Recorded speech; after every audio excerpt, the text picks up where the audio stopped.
President Trump's public vow to take harsh measures against Colorado is punishing his supporters in heavily Republican southeastern Colorado. Trump vetoed Congress's unanimous bill to fund clean drinking water there. Our Mark Salinger takes us to Bent County.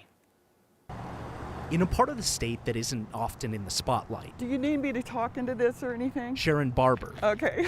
feels the focus on her home in Las Animas coming straight from the White House. Food stamps go away for the month like that they did. They really had a hard time. Sharon devotes her attention to the nonprofit she runs. Some of it we buy, some of it we're given. Out of the corner of the Bent County garage. We used to help maybe 2,000 people in a year, and now we're helping 2,500 people in a month. Everything impacts the poorest people first.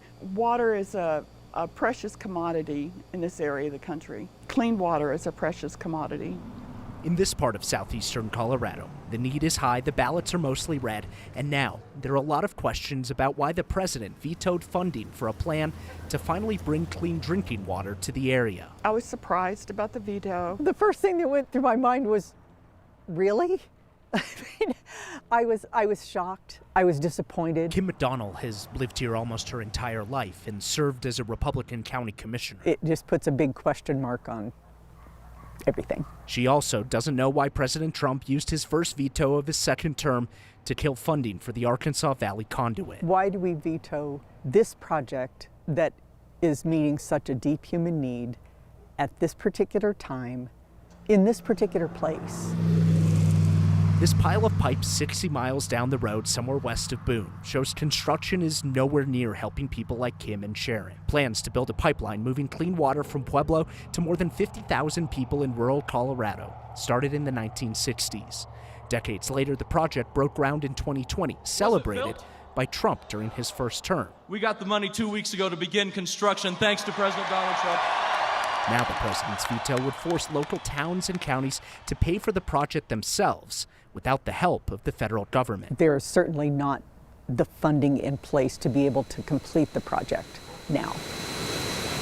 Las Animas uses an expensive reverse osmosis system to filter dirty water for the town to drink.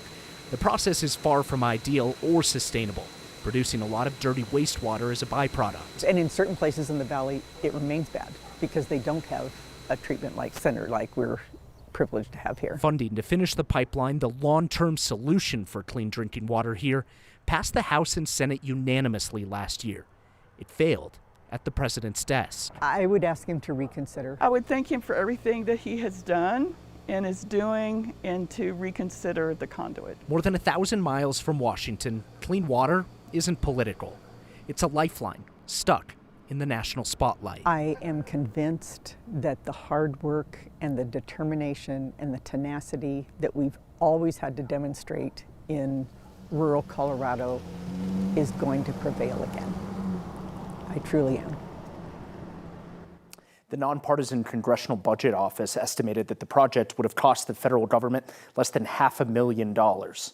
Well, the project is not dead. The future of it is completely unknown. Without federal loans to finish this project, which is what Trump vetoed, it's pretty unclear what will come of this, and that local communities simply can't get it done by themselves, Kyle.